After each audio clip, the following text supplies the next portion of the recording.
사돈, 여기서 뭐 하시는 거예요? 여기가 사돈 집이에요. 얼른 일어나요. 어머 사돈, 아니 병원에 계신 거 아니었어요? 저희 다른 건 아니고 그냥 잠깐 쉬고 있었어요. 쉬고 있었다고요?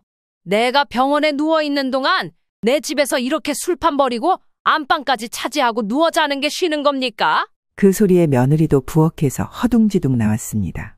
얼굴엔 당혹감이 가득했고 술이 덜 깬 듯 비틀거리며 말했습니다. 어머니, 언제 오셨어요? 엄마랑 조금 마시긴 했는데요. 저기, 이게 다 도와드리려고. 도와준다고? 예, 너 지금 부엌 꼴 좀 봐라. 설거지는 그대로 쌓아놓고 김장 재료는 널브러져 있고 뒷정리는 하나도 안 하고 술판만 버렸잖아. 이게 무슨 꼴이야? 청소해줄 사람 너댓을 불러도 반나절은 걸리겠다. 김 씨는 한숨을 팍 쉬어가며 부엌을 돌아봤고 산처럼 쌓인 설거지 거리를 가리키며 말했습니다. 사돈, 지금 당장 설거지부터 하세요. 김장 도우러 왔다면서요? 그럼 당연히 뒤처리도 다 하고 가셔야죠? 안 그래요? 지금 당장 빨리 비닐장갑 끼고 이거 싹 다 치우세요. 남의 집에 와서 이게 뭐 하는 짓입니까? 어머 사돈, 그렇게 말씀하실 것까지. 저기 딸, 일단 뭐 치우라고 하시니까 같이 하자. 김 씨가 단호하게 끊었습니다. 뭘 억울한 것처럼 말씀을 하세요. 아직 술이 덜 깨셨어요. 내 집에서 술 마시고 눕는 데는 힘이 있었으면서 설거지랑 치우는 건 절대 못하겠어요. 그럼 청소할 사람 부를 돈이라도 내놓으시던가요. 아니면 직접 하세요. 안사돈과 며느리는 마지못해 부엌으로 가 비틀비틀대며 설거지를 시작했습니다. 김 씨는 이런 상황을 보면서 여전히 흥분이 멈추지 않았습니다. 본인이 잠깐 집을 비운 사이 집이 이 꼴로 돌아가고 있을 줄은 상상도 못했던 것입니다. 며칠 전 김 씨는 갑작스럽게 탈이 나 병원에 입원하게 되었습니다. 평소 건강에 자신 있던 김 씨였지만 무리한 일정과 스트레스가 겹치면서 결국 몸이 먼저 경고를 보낸 것입니다. 병실 침대에 누워 있으면서도 김 씨의 마음은 무겁기만 했습니다. 하필이면 김장을 해야 하는 시기에 이런 일이 생긴 것입니다. 올해 70세인 김연자 씨는 여느 때처럼 여동생과 함께 김장을 하기로 했습니다. 대전에 사는 여동생은 김 씨와 손발이 잘 맞는 사람이었습니다. 김장은 혼자 하기엔 힘든 일이지만 여동생과 함께하면 일이 훨씬 수월했습니다. 여기에 이번에 결혼하고 새로 들어온 며느리까지 올해 김장은 셋이서 해내려고 생각했습니다. 김 씨는 이미 배추며 고춧가루 같은 주요 재료를 꼼꼼히 준비해둔 상태였습니다. 그러나 이번 입원으로 인해 모든 계획이 어그러지고 말았습니다. 새벽에 급히 응급실로 실려와 누워있는 동안 김 씨의 머릿속은 온통 김장 생각으로 가득했습니다. 준비해둔 재료가 상하거나 망가질까 염려됐고 집에서 김장을 돕기로 했던 여동생과 며느리가 일을 잘 해낼 수 있을지도 걱정되었습니다. 결국 김 씨는 아침 일찍 병실에서 며느리에게 전화를 걸어 부탁했습니다. 내가 이렇게 됐으니 너랑 네 시이모랑 둘이서 김장을 해야겠구나. 이모가 다 챙겨줄 테니 너는 열심히 따라만 하면 될 거야. 네, 어머니. 저희끼리 잘해볼게요. 걱정하지 마세요. 김 씨는 이 말을 듣고 잠시 안도했습니다. 비록 자신이 빠지게 되었지만 여동생이 며느리를 도와주면 큰 문제는 없으리라 생각했습니다. 여동생은 이런 일의 경험도 많았고 손도 빨랐기 때문입니다. 며느리는 서툴지만 배우려는 태도가 있었으니 둘이 협력하면 김장은 무리 없이 끝날 것 같았습니다. 그런데 1시간쯤 지나 며느리로부터 연락이 왔습니다. 어머니, 제가 손이 좀 서툴잖아요. 혹시 괜찮으시면 저희 친정 엄마를 하루 부를까 해서요. 엄마랑 같이 하면 더 수월하지 않을까 싶어요. 김 씨는 그 말을 듣고 잠시 망설였습니다. 며느리의 친정엄마, 즉 안사돈은 평소 김 씨에게 썩 좋은 인상을 남기지 못한 사람이었습니다. 상견례에서부터 결혼식까지 여러모로 불편했는데 내가 없는 사이 우리 집에 들인다니 마음이 편치는 않았습니다. 하지만 김 씨는 며느리의 말을 무조건적으로 거절할 수는 없었습니다. 안사돈이 와서 도와준다면 어쨌든 일손이 하나라도 더 늘어나는 셈이었기 때문입니다. 게다가 며느리가 다시 한번 설득하듯 덧붙였습니다. 엄마가 오늘 하루만 일정 빼고 와주신다고 했는데 혹시 어머니 불편하시면 그냥 오지 말라고 할게요. 아니야, 오시라고 해. 나야 감사하지. 일손이 하나라도 더 있으면 좋잖아. 김 씨는 이렇게 상황이 정리된 줄 알았습니다. 그러나 다음 날 김 씨는 병실에서 뜻밖의 전화를 받게 되었습니다. 말짱이 집에서 김장을 하고 하룻밤 묵었을 여동생으로부터 아주 긴박하게 연락이 온 것입니다. 심지어 여동생의 목소리는 무척이나 떨리고 있었습니다. 언니, 나 여기 더는 못 있겠어. 지금 바로 내려갈게. 김 씨는 깜짝 놀랐습니다. 평소 강단 있고 침착하던 여동생이 이렇게까지 말하는 건 처음이었기 때문입니다. 왜 그래? 무슨 일이 있었어? 천천히 있다 가라니까. 여기서 대전까지 오가기가 어디 쉬워?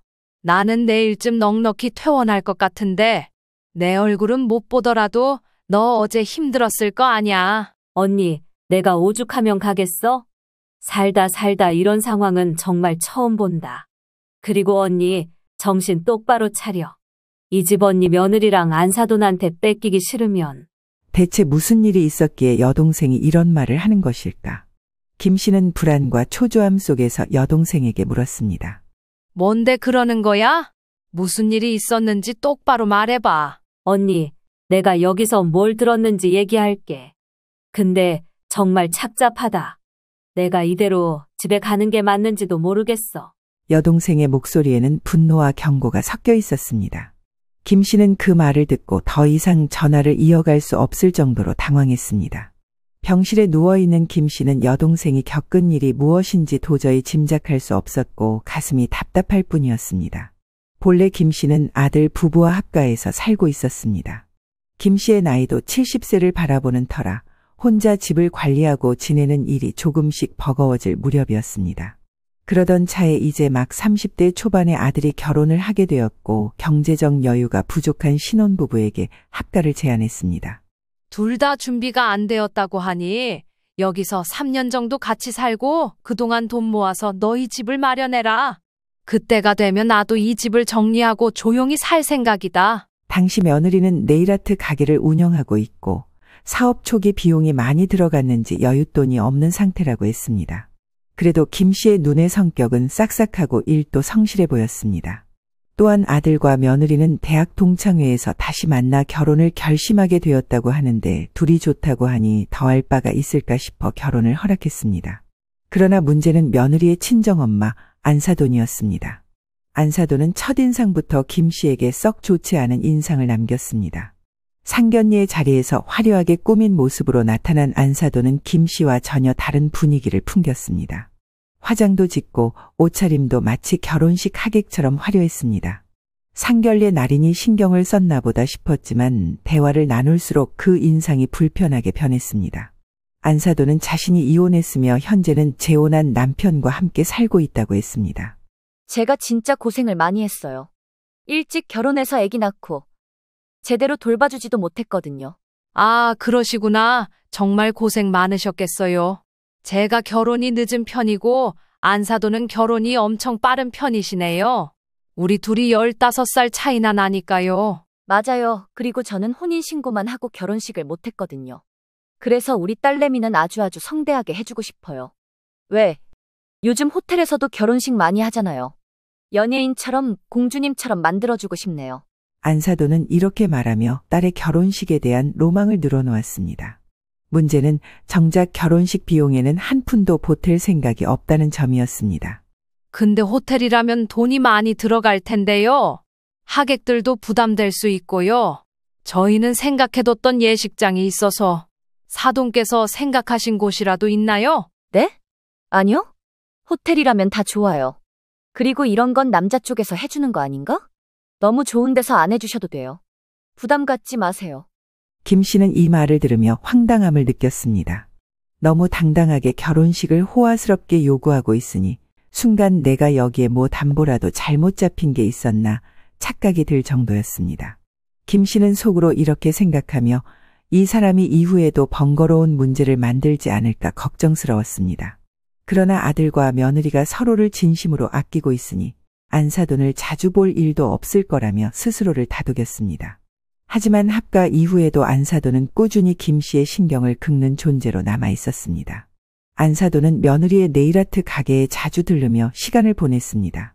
딸과 친밀한 관계를 유지하는 건 좋았지만 너무 자주 어울리는 모습이 김 씨에겐 조금 불편하게 느껴졌습니다.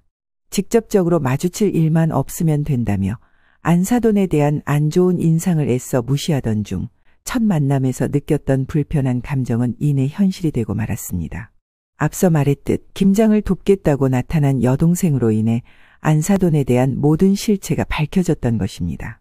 이날 김 씨의 여동생은 아침 일찍 대전에서 출발해 김 씨의 집에 도착했습니다. 집에 도착하자마자 며느리가 문을 열고 반갑게 맞아주었습니다. 어머, 이모님. 오시느라 고생 많으셨어요.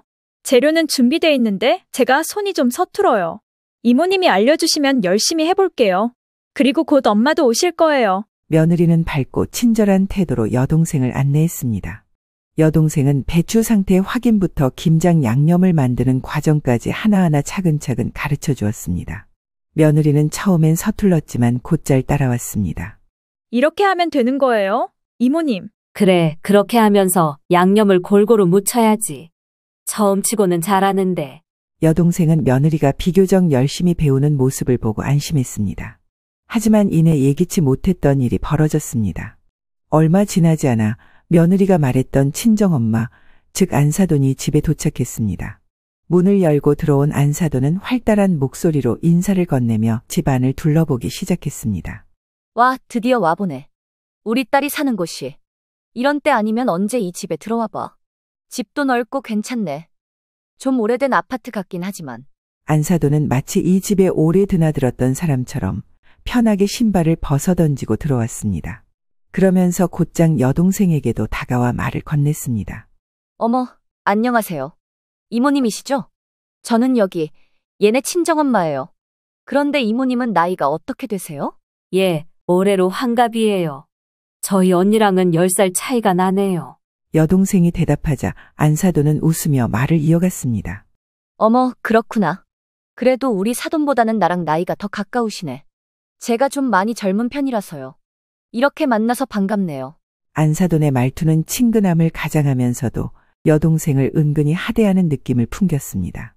여동생은 순간 당황했지만 겉으로는 내색하지 않고 묵묵히 일을 이어갔습니다. 하지만 안사돈은 집안을 돌아다니며 구석구석 물건을 만지고 마치 자기 집처럼 행동했습니다. 너도 참 시댁에서 같이 살면서 마음이 편치 않겠다. 이 화분은 뭐야? 어머, 너무 잘 키웠다. 그래도 이렇게 좋은 집에서 살게 된 게 얼마나 다행이야. 집을 참 잘 꾸미고 사시네. 나 안쪽 방도 좀 봐도 돼? 여동생은 속으로 왜 저리 말이 맞나 싶었고 집을 너무 구석구석 다 들여다보는 느낌이라 거슬렸습니다. 하지만 체면 때문에 그냥 넘겼습니다.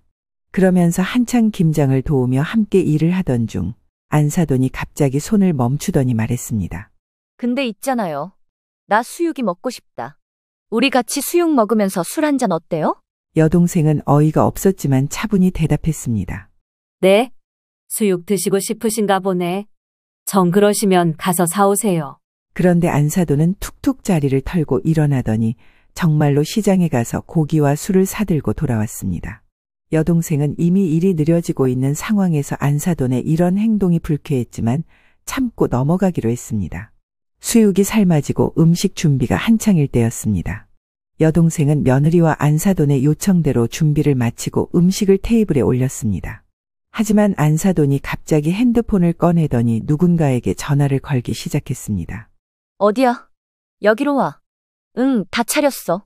수육이랑 술도 있어. 빨리 와. 안사돈의 대화 내용에 여동생은 순간 귀를 의심했습니다. 안사돈이 전화를 끊고 자리로 돌아오자 여동생은 조심스레 물었습니다. 저기, 여기 혹시 우리 말고 또 누구를 부르신 거예요? 아, 네. 저기 뭐라고 해야 되지? 제 남편 될 사람이에요. 한 번도 우리 딸 사는 집에 와본 적이 없으니까. 마침 오늘 좋은 기회다 싶어서요. 여동생은 속으로 경악했습니다. 언니인 김 씨가 병원에 입원해 있는 상황에서 며느리의 친정엄마도 모자라 이제는 잘 모르는 남자까지 집에 부른다는 것이 도무지 이해되지 않았습니다. 그러나 안사돈은 전혀 거리낌 없는 태도로 말을 이어갔습니다. 이제 우리 딸 아빠 될 사람이니까 한번 와서 구경하면 좋을 것 같아서요. 사돈 계시면 아무래도 서로 불편하고 오늘처럼 이렇게 없으실 때 편하게 와보라고 했어요. 여동생은 할 말을 잃었습니다. 그러나 분위기를 망치고 싶지 않아 애써 웃으며 넘기려 했습니다. 그런데 얼마 지나지 않아 초인종이 울렸습니다.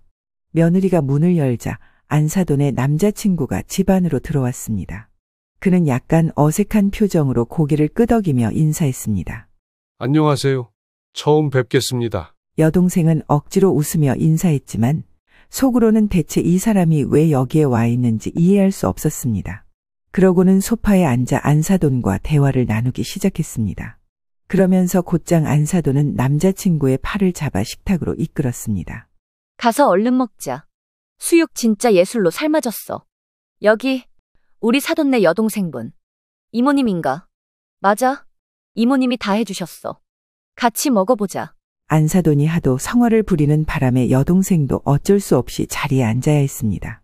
하지만 전혀 마음이 내키지 않았습니다. 김 씨의 집에서 이런 사람들이 모여 수육과 술을 마시고 웃고 떠드는 광경이란 여동생에게 그저 황당하게만 보였습니다. 술이 오가고 분위기가 무르익을수록 안사돈과 남자친구 그리고 며느리는 점점 더 신나게 떠들었습니다. 여동생은 차마 그 자리를 견딜 수 없었습니다. 저는 김장 마저 해야겠어요. 먼저들 드세요. 일어납니다. 이렇게 말을 하는데도 불구하고 안사돈과 며느리는 누구 하나 일어나지 않았습니다. 술잔 부딪히는 소리와 웃음소리는 부엌까지 들려왔습니다. 그런데 한참 후 안사돈이 부엌으로 들어와 여동생에게 말을 걸었습니다. 이모님, 수육 좀 더 삶아주시면 안 될까요? 이 사람이 고기를 참 좋아해서요. 너무 맛있대요. 파는 것보다 최고라는데요? 여동생은 어이가 없었지만 억지로 미소를 지으며 대답했습니다. 아, 네. 그럼 조금만 계세요. 금방 다시 삶아서 준비해 드릴게요. 여동생은 다시 수육을 삶으면서도 속으로는 점점 화가 치밀어 올랐습니다. 내가 여기까지 와서 이런 대접을 받아야 하나, 언니는 이런 사람들과 함께 지내는 걸 알고 있나 싶었습니다. 하지만 누구보다 미안해하며 병원에 있을 언니 김 씨를 생각하며 참고 넘어가기로 했습니다. 수육이 삶아진 뒤 여동생은 더 이상 식탁으로 돌아가지 않고 부엌에서 혼자 조용히 김장을 계속했습니다. 최대한 그들과의 거리를 두고 싶었습니다. 그러나 시간이 흐르면서 여동생의 불편함은 더욱 커져만 갔습니다. 술에 취한 안사돈과 남자친구 그리고 며느리는 목소리만 가득했으니까요. 하물며 지 친정엄마야 그렇다 치고 며느리라도 와봐야 하는 게 아닌가 싶었지만 이미 식탁 앞에 엎드려 있는 꼴을 보니 다 틀렸다 싶었습니다. 어느덧 시간이 지나고 저녁이 되었습니다. 여동생은 김장을 하느라 에너지를 소진한 상태였고 허기가 느껴지자 뭔가 먹을 것을 찾기로 했습니다. 그러나 식탁에 가보니 예상치 못한 상황이 벌어져 있었습니다. 어머, 세상에, 이게 뭐야? 내가 고기를 얼마나 많이 삶았는데 진짜. 이걸 다 먹었다고? 식탁 위에는 정말이지 남은 음식이 하나도 없었습니다. 점심때 삶았던 수육은 물론 함께 준비했던 반찬이며 겉절이까지 싹 비워져 있었습니다.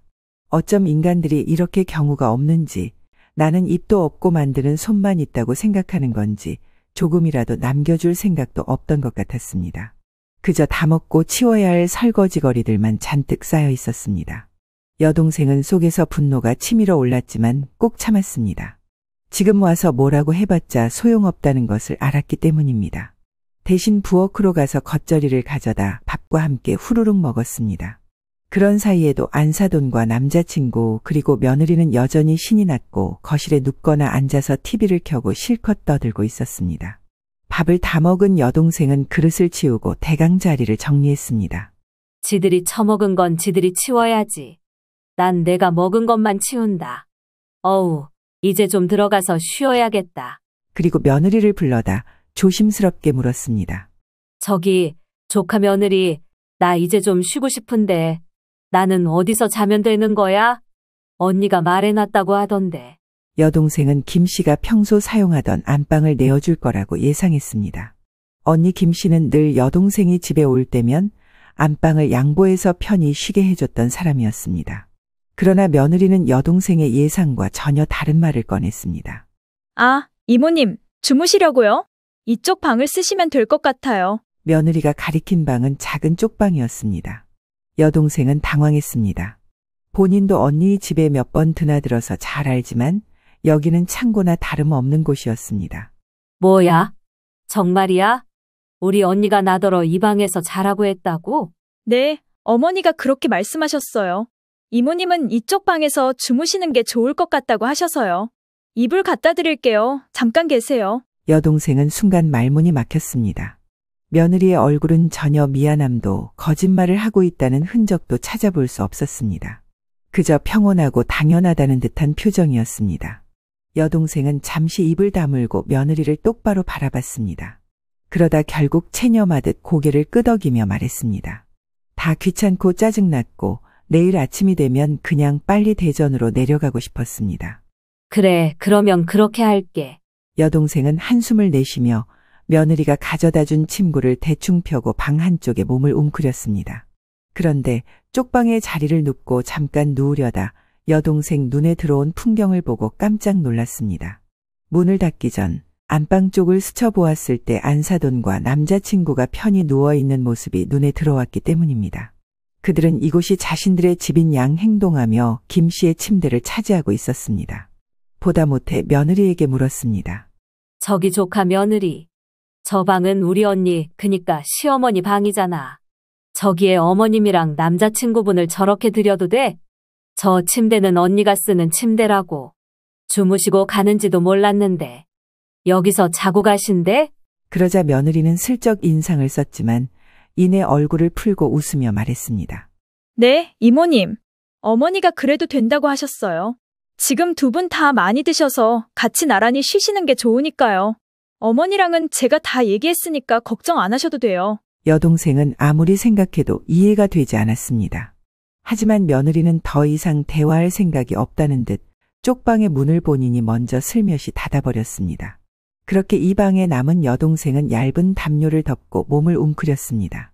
다행히 방의 보일러는 뜨끈하게 들어왔고 이 상태로 좀만 참고 눈을 붙여보려고 했습니다. 그런데 눈을 감고 자려고 해도 안방에서 들려오는 웃음소리와 대화 소리가 문틈으로 스며들어왔습니다. 엄마, 이 이불 덮으면 돼. 엄청 폭신할 거야. 어머나, 전기장판 진짜 뜨끈하다. 침대가 어쩜 이렇게 높고 푹신해. 나도 이런 침대 갖고 싶어. 오늘만 누릴 수 있는 호사야, 엄마. 다른 날은 안 돼. 이런 그들의 말소리는 더욱 여동생의 신경을 긁었습니다. 한숨을 내쉬며 담요를 얼굴 위로 끌어당겼지만 마음속의 분노와 억울함은 쉽게 가라앉지 않았습니다. 그러다 어찌어찌 잠들었는데 여동생은 새벽녘 주방에서 들려오는 말소리에 또 잠을 깨고 말았습니다. 일어나서 화장실이라도 가려다가 귀를 사로잡는 대화에 그만 다시 주저앉아 문 밖의 대화를 엿듣게 되었습니다. 그건 바로 술에 취한 듯한 안사돈과 며느리가 나누는 대화였습니다. 이들의 목소리는 낮게 깔려 있었지만 새벽의 정적 속에서 오히려 더욱 또렷하게 울렸습니다. 게다가 대화의 내용이 심상치 않았습니다. 예, 그래서 네 시어머니는 언제 나온대? 내일 모레 나온댔나? 그럼 나 하루 더 자고 갈래. 침대 너무 따숩고 좋아. 노인네가 혼자 이렇게 좋은 데서 자고 젊은 아들 부부는 딱딱한 방에 재운다니. 안사돈의 목소리는 짜증이 섞여 있었습니다. 마치 귀찮은 문제라도 떠안은 사람처럼 날카로웠습니다. 몰라. 우리 들어온다고 새 침대를 사시긴 했는데 압도적으로 어머니 방에 있는 침대가 최고긴 하지. 본인 쓰는 건 하여간 다 좋은 거 쓰신다니까. 여동생은 순간 몸이 경직되는 것을 느꼈습니다. 평소 어머니를 위해 애쓴다고 말하던 며느리가 이런 식으로 말하는 모습을 들으니 여동생은 불편함을 넘어선 묘한 배신감을 느꼈습니다. 이후로 숨을 죽이고 이불을 더 꽁꽁 여미며 귀를 기울였습니다. 아, 참 그러고 보니 말이야. 니들 분가는 대체 언제 시켜준다는 거야? 혹시 숨겨둔 재산이라도 있나? 그 말을 들은 여동생은 이불 속에서 손을 꽉 움켜쥐었습니다. 이제껏 겪었던 피곤함이 순식간에 분노로 바뀌는 듯했습니다. 이 집이 언니가 평생 일궈낸 집인데 왜 저들이 감히 이런 말을 하는지 이해할 수 없었습니다. 에이, 말도 안 돼. 그런 게 있겠어? 있으면 애초에 합가하자고 안 했지.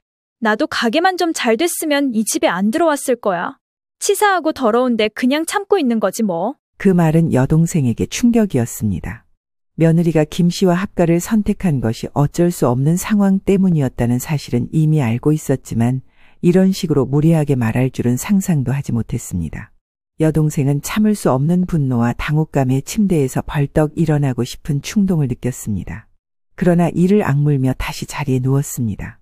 아니야. 아직 더 들어야 해. 지금 나가봤자 상황만 더 복잡해질 거야. 여동생은 심장이 뛰는 것을 느끼며 계속해서 대화를 들었습니다. 안사돈은 며느리의 말을 듣고 다시 대꾸했습니다. 그러지 말고 니들이 대출이건 뭐건 받아서 집 하나 네 시어머니 얻어줘. 엄마 사는 빌라처럼 싼 데 많잖아. 그런데 하나 얻어주고 너희는 이 집 리모델링해서 살든지 아니면 팔고 새 아파트로 들어가면 되잖아. 그러면 안 되나? 그런데 웃긴 건 며느리가 잠시 멈칫하더니 작게 웃으며 대답했습니다. 근데 이 집도 은근히 비싸. 어머니가 그렇게 순순히 양보하실까? 여기 못해도 6, 7억은 넘을걸? 안사돈은 며느리의 말을 듣고 깜짝 놀란 목소리로 말했습니다. 뭐? 이런 집도 그 정도 해? 참나. 이러니 다들 서울에 집 못 사서 난린가 보네. 뭐? 우리 빌라보다는 좋아 보인다만 그래도 그 정도나 한다고?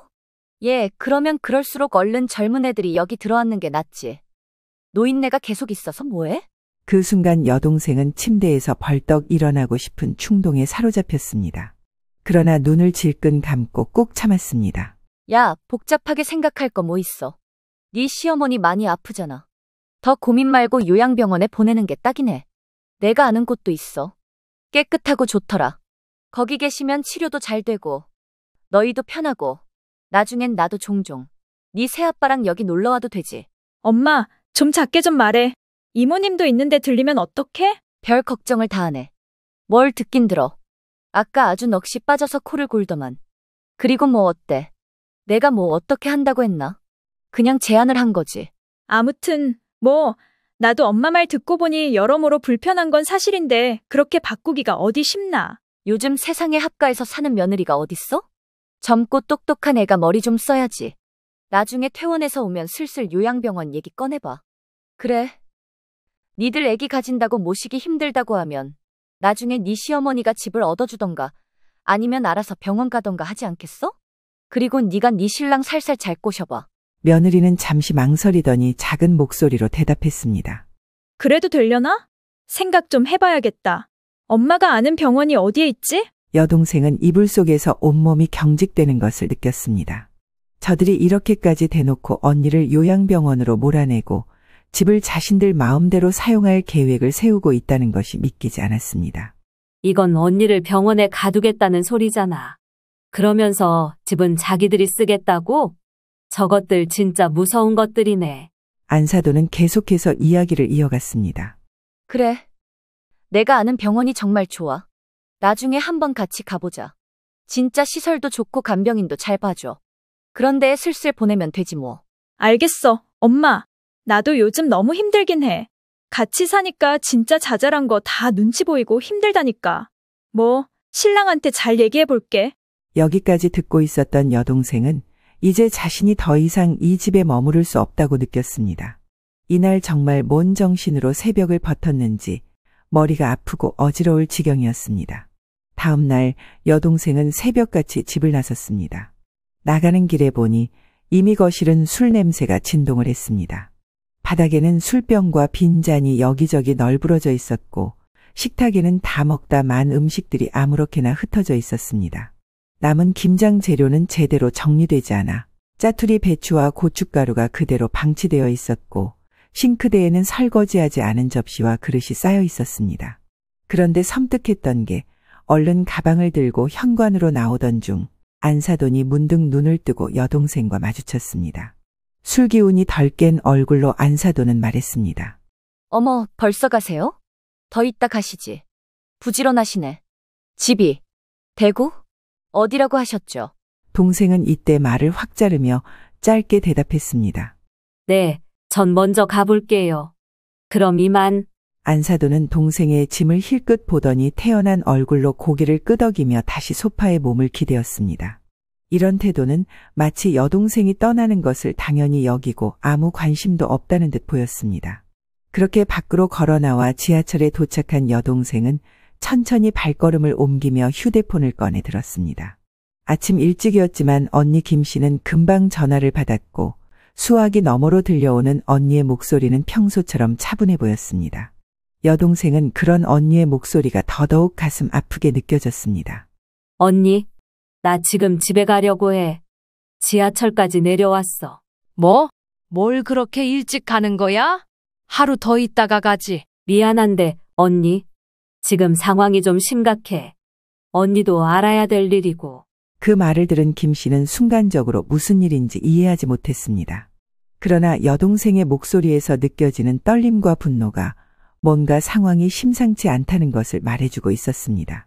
왜 그러는데? 무슨 일이 있었어? 동생은 한순간 말을 잇지 못하다가 결국 다시 입을 열었습니다. 언니, 나 지금 집에 가는 길인데 할 말이 너무 많아. 언니도 정신 똑바로 차려야 해. 내가 들은 얘기들을 말해줄게. 그렇게 이어진 거의 10분이 넘도록 나오는 이야기에 김 씨는 심장이 철렁했습니다. 듣는 내내 몇 번이나 얼굴을 찌푸렸고 머릿속이 아찔해지는 기분이 들었습니다. 비록 몸이 아파 병원에 입원해 있지만 이렇게 있을 때가 아니었습니다. 그리고 여동생은 거듭 말했습니다. 언니 지금 몸 힘들겠지만 잠깐이라도 일단 집에 가보는 게 좋을 것 같아. 지금은 조금 견딜 만한 거지? 안 그래도 움직여야겠다고 생각한 김 씨는 병원의 말에서 양해를 구했고 택시를 타고 집으로 향했습니다. 아들은 여기서 밤새 병간호 때문에 김 씨와 같이 있다가 좀 전에 출근한 상태였습니다. 그렇게 빠르게 움직여 집에 도착한 김 씨는 현관에 들어서자마자 폭발할 듯한 분노를 느꼈습니다. 문을 열었을 때부터 술 냄새가 코를 찔렀고 부엌에는 설거지거리가 산더미처럼 쌓여 있었습니다. 김장 재료는 여기저기 널브러져 있어 마치 전쟁터를 방불케 했습니다. 거실에는 빈 술병들이 나뒹굴고 있었습니다. 김 씨는 부엌과 거실을 둘러본 뒤 안방으로 들어갔습니다. 그곳에서 안사돈과 그의 남자친구가 김 씨의 침대 위에서 아주 편하게 쿨쿨 자고 있었습니다. 김 씨는 안사돈의 베개를 확 잡아당기며 소리쳤습니다. 여기서 뭐 하시는 거예요? 여기가 사돈 집이에요. 얼른 일어나요. 어머나 사돈. 아니, 병원에 계신 거 아니었어요? 저기, 여보. 일어나, 사돈 오셨어. 저희 다른 건 아니고 그냥 잠깐 쉬고 있었어요. 쉬고 있었다고요?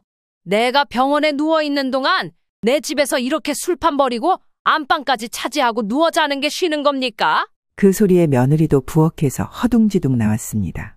얼굴엔 당혹감이 가득했고 술이 덜 깬 듯 비틀거리며 말했습니다. 어머니, 언제 오셨어요? 엄마랑 조금 마시긴 했는데요. 저기, 이게 다 도와드리려고. 도와준다고? 예, 너 지금 부엌 꼴 좀 봐라. 설거지는 그대로 쌓아놓고 김장 재료는 널브러져 있고 뒷정리는 하나도 안 하고 술판만 버렸잖아. 이게 무슨 꼴이야? 청소해줄 사람 너댓을 불러도 반나절은 걸리겠다. 김 씨는 더 이상 말을 섞지 않고 부엌으로 걸어갔습니다. 쩔쩔매는 안사돈이며 며느리며 심지어 후다닥 뛰어나온 그 남자친구인지 뭔지 아는 남자는 잽싸게 현관문 밖으로 도망치듯 나가버렸습니다. 김 씨는 한숨을 팍 쉬어가며 부엌을 돌아봤고 다시 며느리와 안사돈 쪽으로 몸을 휙 돌렸습니다. 그리고 산처럼 쌓인 설거지 거리를 가리키며 말했습니다. 사돈, 지금 당장 설거지부터 하세요. 김장 도우러 왔다면서요? 그럼 당연히 뒤처리도 다 하고 가셔야죠? 안 그래요? 지금 당장 빨리 비닐장갑 끼고 이거 싹 다 치우세요. 남의 집에 와서 이게 뭐 하는 짓입니까? 어머, 사돈. 그렇게 말씀하실 것까지. 저기, 딸. 일단, 뭐 치우라고 하시니까 같이 하자. 뭘 억울한 것처럼 말씀을 하세요. 아직 술이 덜 깨셨어요. 내 집에서 술 마시고 눕는 데는 힘이 있었으면서 설거지랑 치우는 건 절대 못하겠어요. 그럼 청소할 사람 부를 돈이라도 내놓으시던가요. 아니면 직접 하세요. 안사돈과 며느리는 마지못해 부엌으로 가 비틀비틀대며 설거지를 시작했습니다. 깨질 듯한 두통에 힘들어하면서도 김 씨의 매서운 눈초리에 어쩔 수 없이 손을 움직였습니다. 설거지뿐만 아니라 김 씨는 추가로 뒤치다꺼리를 시켰습니다. 설거지가 끝나자 김 씨는 김장 재료가 널브러진 거실을 가리키며 말했습니다. 여기 제때 정리 안 해서 뻘건 물들게 생겼네요. 당장 싹 다 치우고 정리하세요. 방에 흘린 양념도 싹 닦고 빈병도 다 치우라고요.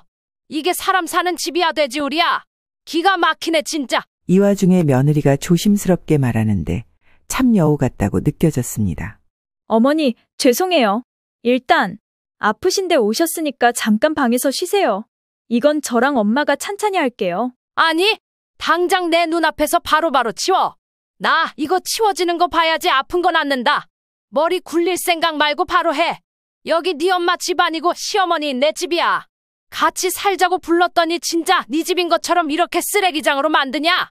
며느리는 여지껏 김 씨가 이렇게 화를 낸 걸 본 적이 없어서 움찔했고 결국 다시 허리를 굽혀 바닥을 닦고 재료를 정리하며 흐지부지 수습했습니다.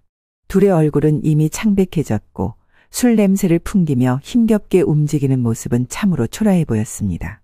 김 씨는 문이란 문은 싹 다 열어서 찬바람이 드나들게 했고 춥다고 말하는 안사돈의 말을 무시하고 1시간가량 환기를 시켰습니다.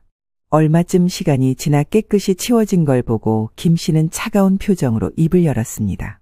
며느리 너, 나 지금부터 아주 중요한 얘기를 할 거니까 잘 들어라. 오늘 이 꼴을 보니 내 집에서 여러 사람 부대끼며 사는 건 이제 도저히 못하겠어. 몸도 아프고 나이 먹고 이렇게 사는 건 내 건강에 독이야. 그래서 결심했어. 며느리가 깜짝 놀라며 물었습니다. 네? 어머니, 무슨 결심을 하셨다는 거예요? 김 씨는 며느리를 똑바로 쳐다보며 단호하게 말했습니다. 너 말이야. 당장 짐 싸서 네 엄마 집으로 가.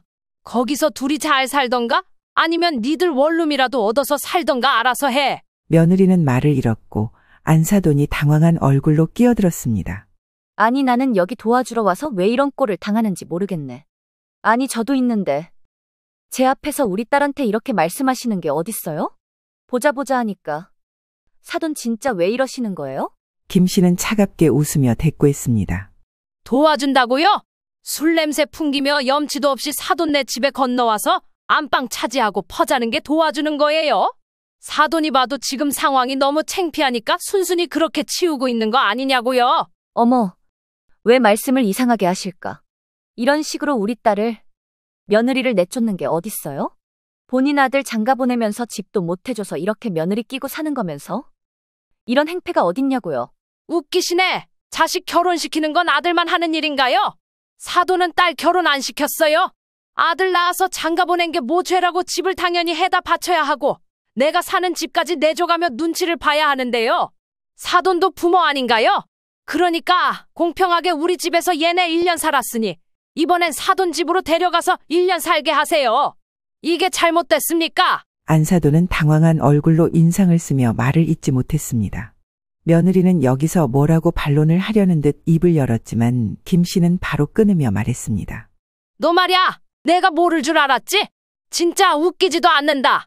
너는 어떻게 네 시모가 옆방에서 자고 있는데 니네 친정엄마랑 둘이 작당해서는 네 시애미 요양병원 보낼 얘기를 하고 앉았니? 며느리는 얼굴이 새빨개지며 변명하려 했지만 말이 제대로 나오지 않았습니다. 안사돈도 이 말을 듣고 얼마나 놀랐는지 딸꾹질을 했습니다.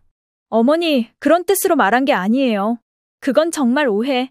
아니, 그게 그런 말을 하긴 했지만 진짜 그냥 엄마가 농담하신 거고. 아니, 농담도.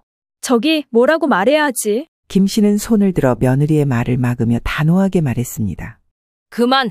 나 이제 이 꼴 더 못 보겠어. 당장 짐 챙겨서 눈앞에서 사라져. 네 엄마 집에서 다 같이 살든지 아니면 네 네일아트 가게에서 살든지 알아서 해. 안사돈은 이게 보통 상황은 아니라고 여겼는지 목소리를 높이며 억울하다는 듯 외쳤습니다. 사돈, 아무리 그래도 이렇게 당일날 나가라고 하시는 건 너무 하신 거 아니에요? 우리 그냥 농담으로 얘기한 거라고요. 진짜로 그럴 생각이 없었으니까 그런 말을 한 거예요. 농담도 모르세요? 농담 같은 소리 하시네요. 아픈 몸으로 그런 끔찍한 농담을 듣고 있을 정도로 저는 한가하지 않아요. 더 이상 아프고 손해보며 살기 싫습니다. 오늘 이 꼴을 보니 없던 병도 생기겠네요. 제발 좀 나가세요. 내 집에서 나가라는데 뭔 그리 말이 많아요? 며느리와 안사돈은 시퍼렇게 질린 얼굴로 엉거주춤 서 있다가 몇 분이 지나 비틀거리며 짐을 챙기기 시작했습니다. 김 씨는 한쪽에 서서 이들의 모습을 지켜보며 냉정한 태도를 유지했습니다. 문을 나서며 며느리가 다시 돌아보며 상기된 얼굴로 조심스럽게 물었습니다. 어머니, 저희 정말 나가야 하는 건가요? 저 진짜 너무 당황스러운데. 김 씨는 대답도 안 하고 고개를 절레절레 흔들며 나가라고 손짓했습니다. 이 모습에 안사돈은 아무 말도 하지 못하고 눈치를 보며 딸을 따라 나갔습니다. 문이 닫히는 소리가 울리고 김 씨는 거실에 앉아 큰 숨을 내쉬었습니다. 이제야 좀 살 것 같네. 내 생전에 저것들 이 집에 드나드는 꼴은 이제 안 볼 거야. 그렇게 며느리와 안사돈이 집에서 나가고 곧장 김 씨는 회사에 있는 아들을 불러다가 앉혔습니다. 아들은 대강 상황을 알고 왔지만 긴장한 얼굴로 물었습니다. 엄마, 무슨 일이 있었어요? 이렇게 나와 계시면 안 되잖아요. 병원에 다시 들어가셔야 되지 않아요? 그건 그런데 일단은 허락 받고 왔어. 곧 들어갈 거야. 정리할 일이 있어서 이렇게 너 부른 거고. 네 마누라랑 장모가 내 집을 난장판으로 만들어 놓고 내 방에서 자빠져 자고 네 이모도 옆방에 있는데 나를 갖다가 무슨 요양원에 보내고 지들이 이 집을 팔고 어쩐다는 둥 그딴 소리들을 했더라. 아들은 순간 말을 잃고 얼굴이 굳었습니다. 뭐라고요? 엄마, 그게 무슨 소리예요? 장모님이 우리 집에서 그런 말을 했다고요? 응, 네 이모가 다 들었댄다. 그래서 내가 둘 다 짐 싸서 당장 나가라고 했어.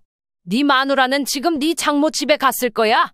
거기서 살든 어디 가서 알아서 살든 이제 내 집에서는 볼 일 없을 거다. 아들은 손으로 얼굴을 감싸며 깊은 한숨을 내쉬었습니다. 엄마, 사실 저도 좀 전에 여기 오는 길에 전화로 난리도 아니었어요. 장모님이 저한테 전화하셔서 엄마한테 서운하다. 우리 딸이 지금 많이 힘들어한다.